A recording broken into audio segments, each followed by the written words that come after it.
Saudara-saudara yang dikasihi Tuhan, Shalom. Renungan kita pada hari ini diambil dari Kejadian 12 ayat 1 sampai 4. Dalam perikop ini kita melihat bagaimana Abram dipanggil Tuhan.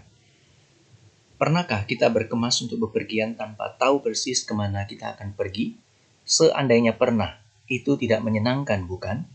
Kita suka menggunakan GPS, rencana perjalanan yang terperinci, dan memastikan ada booking konfirmasi. Namun, dalam perjalanan iman, Tuhan seringkali bekerja dengan cara yang berbeda. Dalam Kejadian 12, kita bertemu dengan Abram yang kemudian menjadi Abraham, seorang yang dipanggil oleh Tuhan untuk meninggalkan segala sesuatu yang sudah dikenalnya dan berjalan menuju tempat yang tidak dikenalnya. Dan apa yang dilakukan Abraham? Alkitab mencatat, lalu pergilah Abram seperti yang difirmankan Tuhan kepadanya. Melalui nats singkat ini kita merenungkan aspek-aspek penting dalam perjalanan iman kita di tengah-tengah dunia ini. Hal pertama, panggilan Tuhan sering datang dengan ketidakpastian.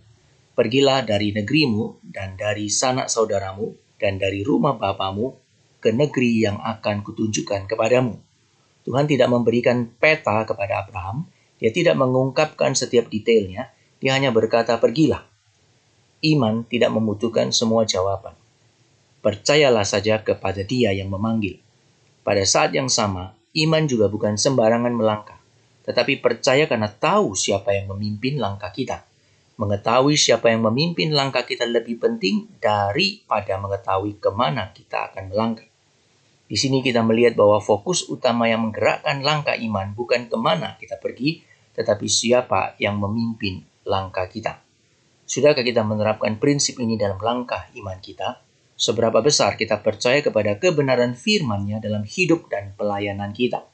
Yang kedua, ketaatan dan janji. Aku akan membuat engkau menjadi bangsa yang besar. Aku akan memberkati engkau dan semua kaum di bumi akan diberkati melalui engkau. Perhatikan ungkapan Tuhan, aku akan. Tuhan membuat janji. Tetapi Abram harus mengambil langkah iman itu. Berkat-berkat yang Tuhan janjikan itu menuntut tanggung jawab Abram untuk mengambil komitmen dalam ketaatan. Janji Tuhan ada dalam kedaulatannya dan Tuhan pasti menepati janjinya. Pada saat yang sama, Tuhan mau kita menjalankan tanggung jawab kita dalam ketaatan hidup dalam janjinya. Sehingga di dalam kedaulatan Tuhan dan tanggung jawab kita, semua berkat-berkat dalam janji Tuhan digenapi bagi kita dan dalam setiap pelayanan yang Tuhan percayakan. Pertanyaannya adalah, seberapa jauh kita terus setia dan belajar hidup dengan bertanggung jawab dalam kebenaran firman-Nya. Ketiga, langkah pertama seringkali adalah sebuah keputusan yang tersulit. Perikop ini mencatat respon Abram, maka pergilah Abram. Frasa sederhana itu mengubah sejarah. Abram tidak tahu kemana tempat tujuan pastinya dan di mana ia akan berakhir. Tetapi Abram tahu pasti siapa yang menuntunnya. Langkah pertama itu sulit, tetapi juga bersifat kudus, karena di dalamnya berakar iman kepada Tuhan. Mari kita belajar dalam semua hal, di dalam hidup dan pelayanan. Kita belajar menaruh langkah pertama kita di dalam iman kepada Tuhan, dan menantikan setiap rencana indah yang telah Ia sediakan bagi setiap umat-Nya.